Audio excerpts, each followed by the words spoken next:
Hello friends, welcome to my another video.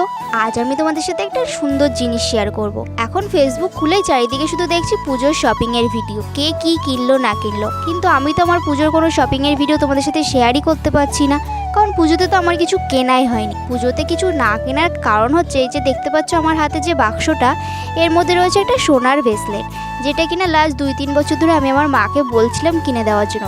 যেহেতু আমি কিছু করি না তাই আমার পক্ষে তো কেনা সম্ভব না, মাকেই বলেছিলাম, মানে মার কাছে আবদার করেছিলাম আমাকে এটা কিনে দেওয়ার জন্য, কিন্তু কোনো কারণবশত দিতে পারেনি। তো 10-15 দিন আগে হট করে মা দেখে আমার জন্য এটা নিয়ে এসেছে। আমি তো দেখে ভীষণ খুশি, কারণ আমি তো ভাবতেই পারিনি যে এটা এখন আমাকে আমার মা কিনে দেবে। তো তার পরের দিন এটা আমি সোনার দোকানে নিয়ে গিয়ে হাতের মাপে কাটিয়ে এনেছিলাম। যেহেতু সোনার দোকানে ভিডিও অ্যালাউ নেই তাই আমি তোমাদের জন্য সেই দিন ভিডিও করতে পারিনি। আর সেদিন যখন ভিডিও করা হয়নি তাই ভেবেছিলাম এটা শেয়ার করবো না, কিন্তু পুজোর শপিং তো আমার এটাই, তাই ফাইনালি এটাই শেয়ার করে দিলাম। তো আজকের মতন ভিডিওটা এই অবধি, দেখা হচ্ছে নেক্সট ভিডিওতে।